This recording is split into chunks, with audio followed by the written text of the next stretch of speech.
Hi dear students, कैसे हैं आप। उम्मीद करता हूं आप सब बहुत अच्छे होंगे। तो दोस्तों, आज के इस सेशन में हम बात करने वाले हैं UGC net JRF commerce and management unit number 6 business management and HRM human resource management. इससे पहले एक सेशन हम कर चुके हैं। उस सेशन में काफ़ी इम्पोर्टेंट जो टॉपिक्स थे वो हमने कवर किए थे। अगेन इस सेशन में भी हम जो बहुत ही इम्पोर्टेंट टॉपिक्स हैं वही कवर करने वाले हैं। लास्ट सेशन उम्मीद करता हूँ आप सबको पसंद आया होगा और उसी वे में हम इस सेशन को कंटिन्यू कर रहे हैं। तो without wasting time let's start our session. इस सेशन में हम बात करने वाले हैं सिलेक्शन, ट्रेनिंग एंड डेवलपमेंट की। सिलेक्शन, ट्रेनिंग एंड डेवलपमेंट, ये टर्म्स आपको काफ़ी मिलती जुलती दिखाई देंगी। इसमें स्टूडेंट्स को काफ़ी कन्फ्यूजन रहता है, जैसे ट्रेनिंग एंड डेवलपमेंट में क्या डिफरेंस है, सिलेक्शन एंड रिक्रूटमेंट में दोनों काफ़ी मिलती जुलती हैं लेकिन इनमें काफ़ी डिफरेंस है। ठीक, उसी को आज डिस्कस करने वाले हैं with MCQs. Selection, training and development में सबसे पहले हम बात करेंगे रिक्रूटमेंट एंड सिलेक्शन की। देखो, रिक्रूटमेंट एंड सिलेक्शन काफ़ी मिलती जुलती टर्म्स हैं, इसके में डिफरेंस है, बिल्कुल बहुत ही ज़्यादा डिफरेंस है।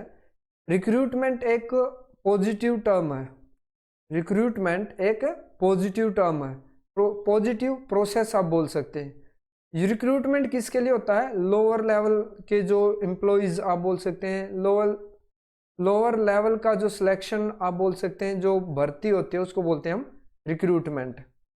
जैसे कि सेना में भर्ती होती है जवान की, उनका क्या होता है? वो रिक्रूटमेंट होता है। उसमें बहुत ज़्यादा संख्या में उनको क्या किया जाता है? भर्ती किया जाता है। और यदि आप बात करें ऑफिसर लेवल की, वहाँ पे सिलेक्शन होता है, एसएसबी जिसको बोलते हैं, सर्विस सिलेक्शन बोर्ड। रिक्रूटमेंट एक पॉजिटिव प्रोसेस है, उनका ज़्यादा से ज़्यादा संख्या में उनको भर्ती करना होता है। और सिलेक्शन में क्या होता है? नेगेटिव प्रोसेस है, मीन्स मल्टीपल जो कैंडिडेट्स होंगे उनमें से आपको रिजेक्ट करना, मल्टीपल को मीन्स आपको सिलेक्शन करना उस कैंडिडेट का जो आपके लिए फिट बैठ रहा है। ठीक, उस सिलेक्शन में ये देखा जाता है कौन सी क्वालिटी आपके अंदर नहीं है, कौन सी अच्छी क्वालिटी जो एक ऑफिसर बनने के लिए चाहिए, जो एक मैनेजर, जो एक हायर लेवल का जो रैंक है उसके लिए जो रिक्वायरमेंट है, वो कौन सी क्वालिटी आपके अंदर नहीं है। और रिक्रूटमेंट में क्या देखा जाता है? कौन सी क्वालिटी जो एक एम्प्लॉयज़ को रिक्वायरमेंट है, नेसेसरी जो बोलते हैं, कौन सी क्वालिटी आपके अंदर है। मीन्स ये प्रोसेस जो वो पॉजिटिव है रिक्रूटमेंट, और जो सिलेक्शन है वो क्या है? नेगेटिव है। अभी डिस्कस करते हैं वन बाय वन। देखो, रिक्रूटमेंट जो है ये एक पॉजिटिव प्रोसेस है। कौन सी प्रोसेस है? पॉजिटिव प्रोसेस है। इसके अंदर just a second, yes, recruitment is a positive process of inviting the application. इसके अंदर क्या होता है? कैंडिडेट्स को एप्लीकेशन क्या करते हैं? इनवाइट किए जाते हैं, इनवाइटिंग द एप्लीकेशन। ये क्या? It is a process of selection best candidates out of application pools, out of application pool. Multiple यानी कि बहुत ज़्यादा कैंडिडेट्स वहाँ पे आएंगे, लेकिन उनमें से बेस्ट वन कौन सा है? मीन्स जो बेस्ट नहीं है उसको आपको क्या करना है? रिजेक्ट करना है। बेस्ट वन को आपको क्या सिलेक्ट करना होता है। It is a positive process and it is a negative process. Next, process of selection. जो सिलेक्शन है उसकी क्या प्रोसेस है? स्टेप वाइज स्टेप होते हैं, उसके अंदर डिस्कस करते हैं। सबसे पहले होता है एप्लीकेशन ऑफ पुल। इसके अंदर क्या होता है? एप्लीकेशन ऑफ पुल में क्या होता है? कोई भी कंपनी है या कोई भी गवर्नमेंट लेवल का आप ऑर्गेनाइजेशन बोल सकते हैं, सबसे पहले क्या वो एप्लीकेशन को इनवाइट करेगा, एप्लीकेंट्स को इनवाइट करेगा थ्रू एप्लीकेशन। एक एडवर्टीजमेंट निकालेंगे, उसके थ्रू क्या एप्लीकेंट्स जो होते हैं, कैंडिडेट्स जो होते हैं, वो एप्लीकेशन क्या करते हैं? फिल करते हैं। उसके बाद क्या होगा? एक प्राइमरी जो आप बोल सकते हैं, जो प्री सिलेक्शन बोलते हैं, वो एक प्रोसेस होता है, स्क्रीनिंग बोलते हैं उसको। प्रीलिमिनरी स्क्रीनिंग एंड इंटरव्यू दोनों होंगे। First day preliminary interview and screening, जो एक टेस्ट होगा, जिस भी आप पोस्ट के लिए जा रहे हैं उस पोस्ट से रिलेटेड आपसे उसका intelligence test, verbal non verbal test जो होगा वो आपसे लिया जाता है, या तो अदर कोई और टेक्निकल भी टेस्ट हो सकता है, जो प्रीलिमिनरी जो आपकी बेसिक रिक्वायरमेंट है उसके रिलेटेड आपका जो क्या टेस्ट एंड एक इंटरव्यू कंडक्ट होगा वेरी फर्स्ट डे। ये होने के बाद आपका एप्लीकेशन ब्लैंक और एप्लीकेशन फॉर्म, जो कैंडिडेट्स इस सेकंड स्टेप को क्लियर कर देंगे, जो कैंडिडेट्स इस स्टेप को पास कर देंगे, वो कैंडिडेट फिर क्या होंगे, फर्दर एप्लीकेशन भरेंगे, फॉर्म वहाँ पे उनके लिए फर्दर प्रोसेस के लिए फॉर्म को फिलअप करवाया जाएगा। लाइक एसएसबी में भी सेम ऐसा होता है। फॉर्म फिल करने के बाद जो भी कैंडिडेट्स बच जाएंगे, फॉर एन एग्जांपल यहाँ पे 50,000 कैंडिडेट्स ने अप्लाई किया किसी एक पोस्ट के लिए, किसी भी पोस्ट के लिए, किसी एक से ज़्यादा भी पोस्ट हो सकती है, लेकिन मीन्स किसी पोस्ट के लिए अप्लाई किया 50,000 ने, उनमें से स्क्रीनिंग टेस्ट और जो इंटरव्यू होगा उसमें से ओनली फॉर एन एग्जांपल 1000 जो कैंडिडेट्स हैं वही इसको स्क्रीनिंग टेस्ट को क्लियर कर पाए। अभी ये 1000 जो कैंडिडेट्स होंगे ये फर्दर जो फॉर्म है वो फिल करेंगे फर्दर प्रोसेस का, और जो कंप्लीट प्रोसेस है उसका ये पार्ट रहेंगे कौन से कैंडिडेट्स, 1000 कैंडिडेट्स लास्ट तक इनका जो एटलीस्ट इंटरव्यू तक, इंटरव्यू फिजिकल एग्जामिनेशन तक ये क्या रहेंगे, इस प्रोसेस का पार्ट रहेंगे। जैसे फिर फॉर्म फिल करने के बाद सिलेक्शन टेस्ट होगा, जिस भी पोस्ट के लिए आप गए हैं, टेस्ट होने के बाद अगेन क्या होगा, इंटरव्यू होगा, इंटरव्यू के बाद फिजिकल आपका एग्जामिनेशन होगा, उसके बाद मेडिकल एग्जामिनेशन भी होता है इसके साथ, देन फाइनल एम्प्लॉयमेंट डिसीजन आपसे लिया जाता है। आपने सिलेक्शन टेस्ट दिया, इंटरव्यू होगा, फिजिकल एग्जामिनेशन, मेडिकल एग्जामिनेशन, ये होने के बाद आपके लिए क्या डिसीजन लिया जाता है कि यू आर सुटेबल और नॉट, यू आर सिलेक्टेड और not, then final employment decision आपके रिगार्डिंग लिया जाएगा। ये डिसीजन लेने के बाद फिर आपका अगेन प्रोसेस शुरू होगा, ओरिएंटेशन और इंडक्शन। जिस आप जॉब के लिए जा रहे हैं उस जॉब से रिलेटेड आपको गाइडलाइंस बताई जाएंगी, उससे रिलेटेड आपको ट्रेन किया जाएगा, ठीक है, ट्रेनिंग इम्पार्ट की जाएगी। ट्रेनिंग देने के बाद फिर फर्दर आपका प्लेसमेंट होगा। आपका जो रिजल्ट रहा ट्रेनिंग में उसके बेस पे, उसके मार्क्स के बेस पे, आपकी परफॉर्मेंस के बेस पे फिर आपका फर्दर प्लेसमेंट होगा कि आपको किस पोस्ट के लिए और कहाँ पे आपको क्या दिया जाएगा, पोस्ट दिया जाएगा, किस एरिया में आप पोस्टेड होंगे। तो ये एंटायर प्रोसेस था सिलेक्शन का। ये काफ़ी बार पूछा जाता है एग्जाम में, इसमें से सीक्वेंस वाइज पूछ लिया जाएगा या तो डायरेक्टली पूछ लिया जाएगा after selection which test is use to be conducted, या after screening interview which test is to be conducted. Most probably कौन से किस में कंफ्यूजन होता है, application pool and application blank. ये अच्छे से याद कर लेना, एप्लीकेशन पुल स्टार्टिंग में होता है और एप्लीकेशन ब्लैंक या एप्लीकेशन फॉर्म, यहाँ पे आप देख सकते हैं फॉर्म या ब्लैंक, ये बाद में होता है। अंडरस्टूड। तो next, types of training. Training कितने टाइप्स की होते हैं, ये जो मैं स्लाइड्स जो पीपीटी लेके आऊँ वही पीपीटी जो एग्जाम में पूछी ही जाती है। मैं एंटायर डाटा यहाँ पे आपके साथ डिस्कस नहीं कर रहा हूँ क्योंकि ये मैंने कोर्स का नाम दिया क्रैश कोर्स। क्रैश कोर्स में वही मैं लेके आ रहा हूँ जो बहुत ही इंपॉर्टेंट है और जस्ट आपके एक शॉर्ट नोट्स टाइप के, ठीक। टाइप्स ऑफ ट्रेनिंग, इसके अंदर क्या होता है, टाइप्स ऑफ ट्रेनिंग, कितने टाइप्स की ट्रेनिंग होती है, on the job training end of the job training. 2 types की ट्रेनिंग दी जाती है, ऑन द जॉब और of the job. On the job means आप जिस जॉब के लिए सिलेक्शन हुआ है या रिक्रूटमेंट हुआ है उस पर्टिकुलर जॉब पे आपको लाइव आपकी प्रैक्टिस दी जाएगी। लाइक आप आप फिटर हैं, फॉर एन एग्जांपल आप फिटर के लिए भर्ती हुए हैं, तो आपको फिटर टेस्ट की जो ट्रेनिंग है वो आपकी दी जाएगी, फिटर की आपकी प्रैक्टिस करवाई जाएगी।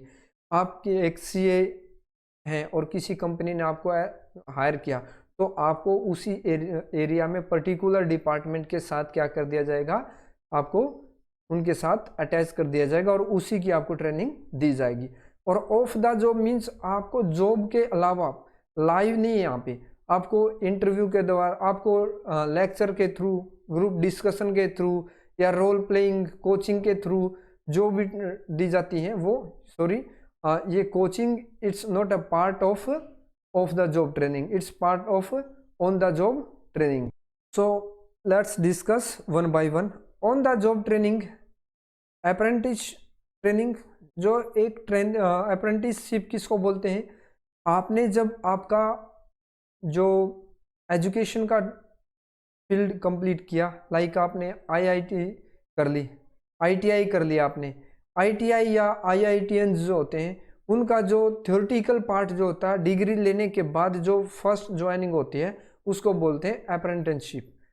अप्रेंटिसशिप में क्या होता है, आपको उस पर्टिकुलर एरिया में पर्टिकुलर जॉब के लिए ट्रेन किया जाएगा, उनके साथ अटैच कर दिया जाएगा। ये यूजुअली 1 ईयर की होती है, ठीक। इसके बाद आता है कोचिंग। कोचिंग में भी क्या होता है, आपको बिल्कुल ट्रेन किया जाता है लाइव टेस्ट के साथ।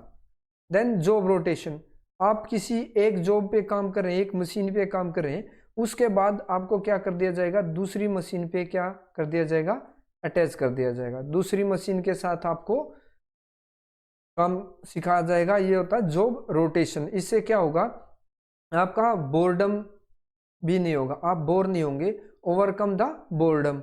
उसके बाद आपका डेवलपमेंट होगा, आप नई नई चीज़ों को आपको सीखने को मिलेगा। देन आता है job instruction training.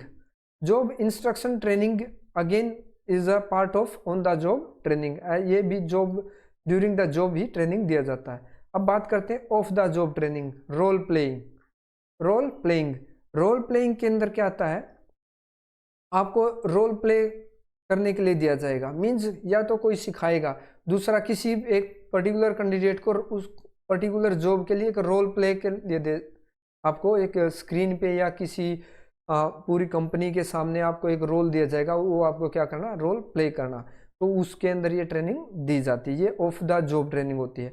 Vestibule training, again vestibule training also comes under of the job training. Sensitive training को ऑल्सो टी ग्रुप ट्रेनिंग बोलते हैं, ये काफ़ी बार एग्जाम में पूछा जाता है। Sensitivity training is also known as T group training. Then computer based training, seminars and conference, discussion method, ये सब भी मेथड किस में आते हैं, ऑफ द जॉब ट्रेनिंग में आते हैं, ठीक। नेक्स्ट है ट्रेनिंग एंड डेवलपमेंट में डिफरेंस क्या। ट्रेनिंग एंड डेवलपमेंट में डिफरेंस, ये भी काफ़ी मिलती जुलती टर्म है कि ट्रेनिंग का मीन्स भी वही और डेवलपमेंट का, काफ़ी स्टूडेंट्स को इसमें कन्फ्यूजन होता है, लेकिन इनमें बहुत ही ज़्यादा वास्ट आप बोल सकते हैं वो डिफरेंस है। ट्रेनिंग होती है किसी एक पर्टिकुलर टास्क के लिए, आप कोई काम कर रहे हैं, आपको कोई एक ट्रेनिंग के किसके लिए होती है, पर्टिकुलर टास्क के लिए, शॉर्ट टर्म के लिए, ठीक है। आप एचआर मैनेजर हैं और दूसरे प्रोडक्शन मैनेजर कहाँ पे चले गए, फॉर एन एग्जांपल लीव पे या कहीं पे चले गए, आपको उनकी जो जॉब है वो एक शॉर्ट ड्यूरेशन के लिए बोल रहा कि आप इस जॉब को भी आपको रेस्पॉन्सिबिलिटी दे दी गई, तो आपको उसके बारे में पता है नहीं, तो फॉर ए शॉर्ट ड्यूरेशन आपको एचआर मैनेजर है और आपको प्रोडक्शन मैनेजर की रेस्पॉन्सिबिलिटी मिली है, तो उसकी आपको एक पर्टिकुलर पीरियड के लिए एक ट्रेनिंग दे दी जाएगी ताकि आप वो भी टास्क कंप्लीट कर सकें। उसके बाद जो एक्चुअल मैनेजर होंगे, प्रोडक्शन मैनेजर, वो आ जाएंगे और अपनी ड्यूटी वो कंडक्ट करना शुरू कर देंगे। मीन्स आपको इसकी ट्रेनिंग मिली है एक शॉर्ट ड्यूरेशन के लिए, और डेवलपमेंट होता है लॉन्ग ड्यूरेशन के लिए, मीन्स ओवरऑल डेवलपमेंट। ट्रेनिंग में आपको जस्ट प्रोडक्शन मैनेजर की कुछ ट्रेनिंग दी गई, आपको उसके बारे में स्किल्स और नॉलेज सिखाई गई, उसी के एरिया के लिए, उसी पर्टिकुलर टास्क के लिए ट्रेनिंग मिली है और एक शॉर्ट ड्यूरेशन के लिए ये रहता है। उसके बाद यदि अगेन आपको वो जॉब करनी पड़ जाए, वो ड्यूटी हैंडल करनी पड़ जाए, तो हो सकता है आपको फिर दोबारा से उसके बारे में कुछ एक शॉर्ट ट्रेनिंग आपको मिले, ठीक। डिस्कस करते हैं training. It is process of increasing the knowledge, skills and abilities of employees for doing a specific job or work. It is overall growth of an employee. Knowledge is imparted for the growth of an employee in all respect. Means ये इसमें development में overall development होगा, वो mental, physical और सभी आप बोल सकते हैं इसको 360 डेवलपमेंट आप इसको बोल सकते हैं। It is short term process, it is long term process, क्योंकि एक बार डेवलपमेंट आपको किसी बारे में हो गया तो वो आपके लिए बेनिफिशियल होगा लॉन्ग टर्म के लिए, but it is for short term.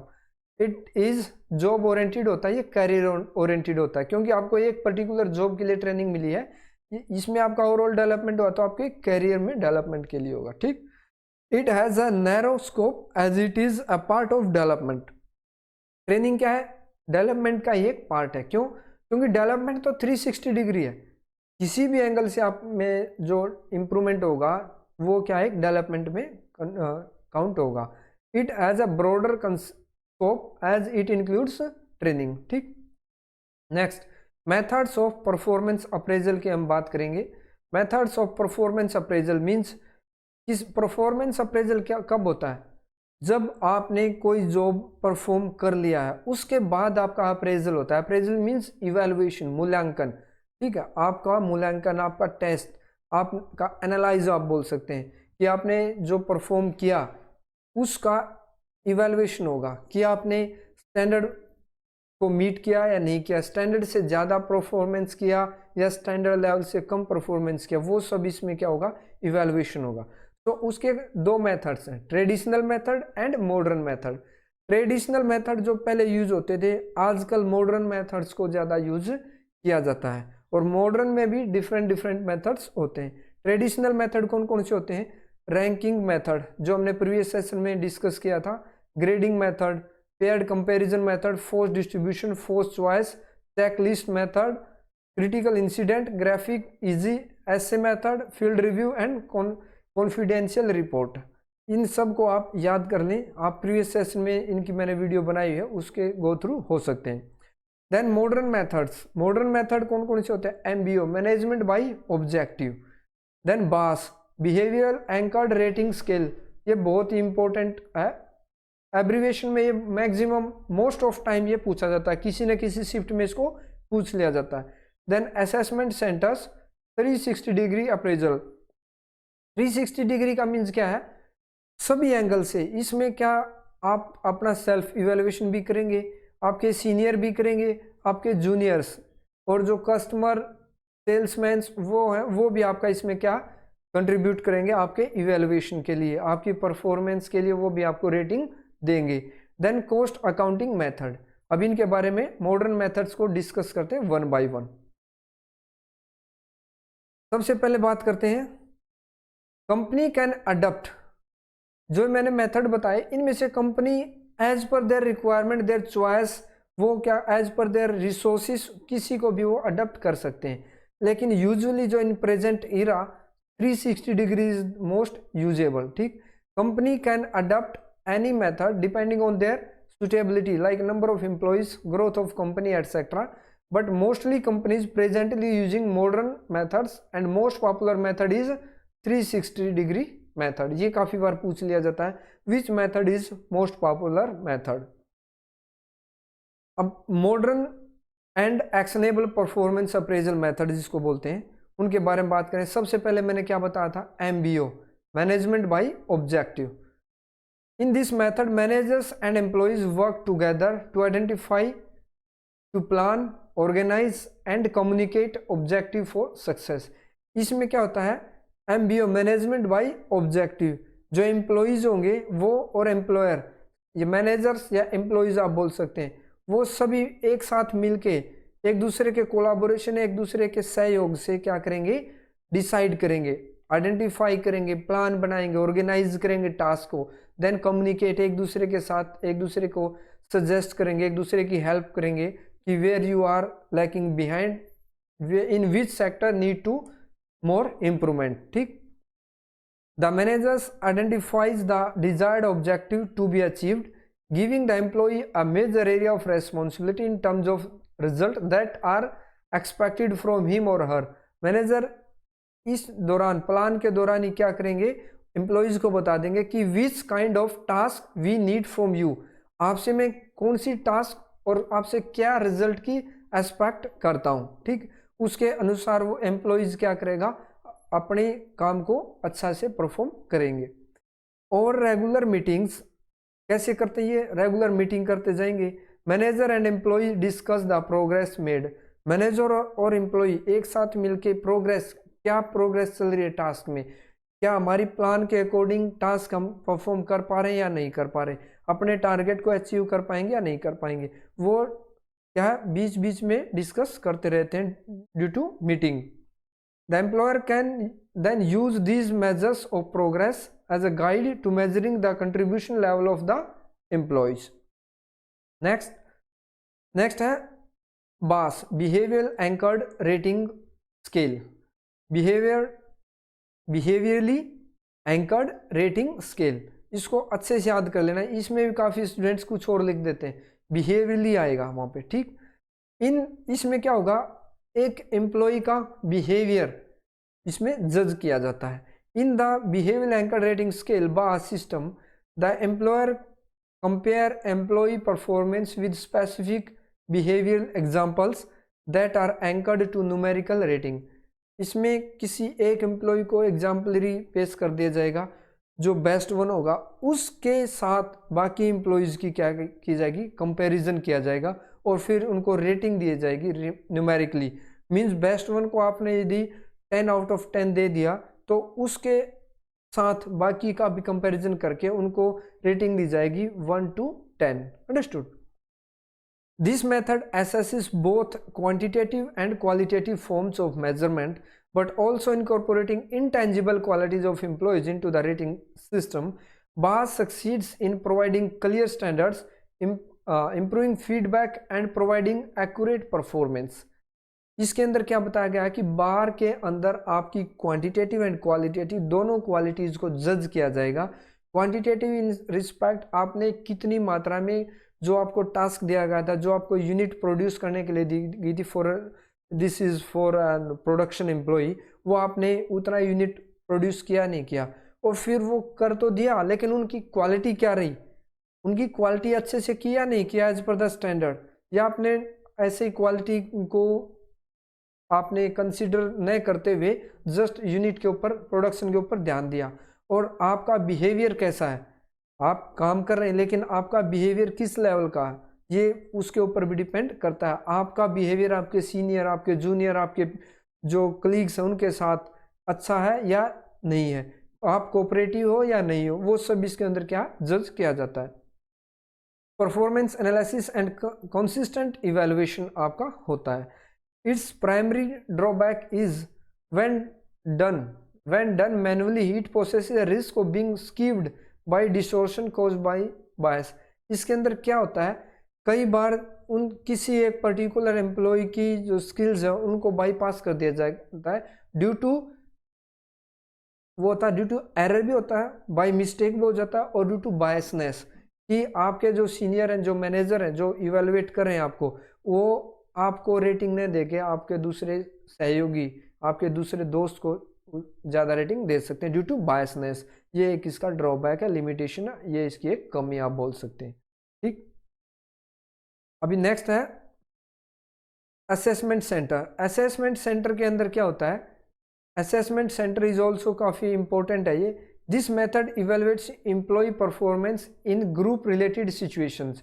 इसमें एक एम्प्लॉय को, ध्यान से सुनना दोस्तों, इसमें एक एम्प्लॉयज़ को अपने किसी एक ग्रुप के साथ अटैच कर दिया जाता है और उस एम्प्लॉयज़ को उस पर्टिकुलर टास्क को ग्रुप में परफॉर्म करने के लिए बोला जाता है, और उस टाइम फिर उसकी जो स्किल्स हैं उनको मेजर किया जाता है, उनको नोटिस में किया जाता है कि ये अपने ग्रुप के साथ कोऑपरेटिव है या नहीं है, ये सेल्फिश है या नहीं है, ये ग्रुप में अच्छे से काम कर पा रहा है या नहीं कर पा रहा है, इसका बिहेवियर कैसा है, इसका ओवरऑल रिजल्ट कैसा है, इसका इम्प्रूवमेंट कैसा है, इसका सब पूरा आप बोल सकते हैं ओवरऑल इसका जो आउटपुट वो एक ग्रुप में कैसा है, वो इसमें जज किया जाता है। Employees are examined in situational exercise work groups in basket exercise, ये आप याद करें, इसके पार्ट्स हैं। सिमुलेशन मीन्स एक्चुअल आपको क्या दिया जाएगा, सिनेरियो में इसको सेट किया जाएगा।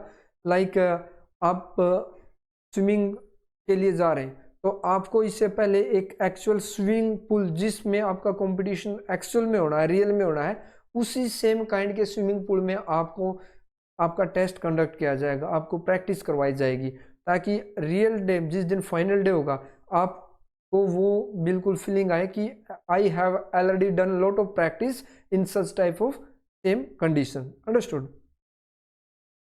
Role playing exercises same related to the assessment center, which aim to bring out their potential in various roles and bearing various responsibilities. While this process is useful in giving understanding into the employees' personal characteristics that can influence their success like ethics, tolerance power क्या है उनकी, problem solving skills उसकी क्या है group में, judgement उसका क्या रहेगा, adaptability and collaboration in the group is which kind etcetera. It can also result in harmful competition between workers. ये हार्मफुल कॉम्पिटिशन में भी कन्वर्ट हो सकता है, क्योंकि इससे क्या होता है, एक दूसरे के अंदर कंपटीशन की भावना होगी. इसलिए वो competition, if competition is in positive direction then it is beneficial, but if it is in negative means वो जीलियस फील कर रहे होंगे एक दूसरे से, then it will goes to the negative direction. Understood? Also it has the potential to tolerate adverse effects on low performers due to the social nature of the testing. इसमें क्या होगा, जो लो परफॉर्मर होंगे उनको अंदर थोड़ी सी हीन भावना आएगी, अपने अंदर इन्फीरियर वो फील करेंगे सुपीरियर से.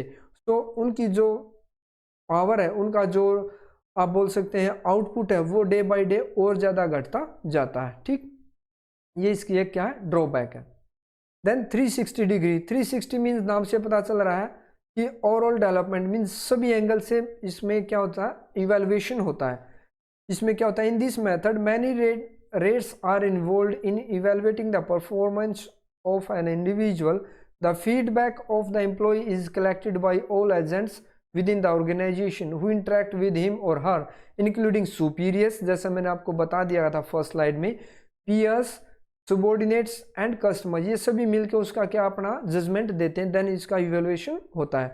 Every employee in an organization appraises his or her managers, peers, subordinates, customers, suppliers and also self evaluation बीच में इंक्लूड होता है. It makes sure effective performance analysis with various stage of transparency. ये मैंने already first slide में आपको detail में बता दिया. तो next, human resource cost accounting.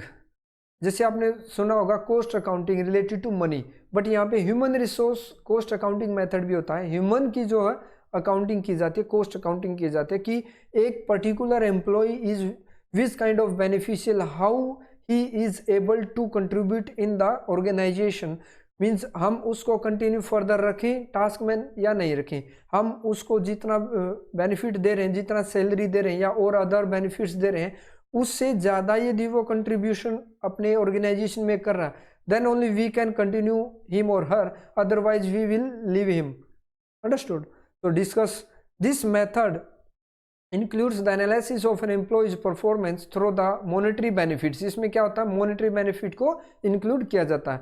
They produce to the company. This measurement is generally done by comparing the cost of retaining an employee to the monetary benefits. Means जिस employee को आप retain कर रहे हो, वो आपको organization में कितना contribute करा है in monetary term. Monetary benefits the organization has ascertained from that particular employee. एक organization particular employee से कितना gain कर रहा है in monetary term. ठीक, this is the question MCQs most important, usually most of time used to repeat in not only in a single shift but also in multiple shifts. every time आता है ये, तो आप इसको ध्यान से देखें. कंपैरिजन में ही आता है ये, इसके ऊपर फोकस करें. ये this is the last PPT for the day. List 1 and list 2 को आपको क्या करना है, मैच करना है. Paired comparison method, paired comparison method को किसके साथ आएगा? देखो, पेयर्ड कंपैरिजन मेथड मैंने क्या बताया था, इसमें दो पेयर को कंपैरिजन किया जाता है एक दूसरे के साथ. तो ये किससे रिलेटेड होगा? Option number A, B, C and D, which one is the suitable for this matching. Discuss कर लेते हैं. पेयर्ड कंपैरिजन किससे रिलेटेड होता है? Relating ranking. दो रैंक को क्या किया जाता है, एक दूसरे के साथ क्या किया जाता है, इसको पेयर्ड कंपैरिजन, दोनों का कंपैरिजन किया जाएगा. तो फर्स्ट के साथ आ गया 4. Then the fourth choice description. Fourth choice description, ये सेट ऑफ पेयर फ्रेजेस और डिस्क्रिप्टिव स्टेटमेंट. डिस्क्रिप्टिव है यहाँ पे, यहाँ पे डिस्क्रिप्शन है, तो सेकंड के साथ बी के साथ सेकंड, आप इसमें इससे हिंट से आप जा सकते हैं। Then critical incidents method. Critical incidents कब होता है? जब आपका डिफरेंस इफेक्टिव या नॉन इफेक्टिव परफॉर्मेंस, आपके परफॉर्मेंस के रिगार्डिंग कहीं पे जो भी क्लू आ गया वो आ गया critical incident. Differencing between effective and non effective. Critical means effective and non effective performance on the basis of achievement.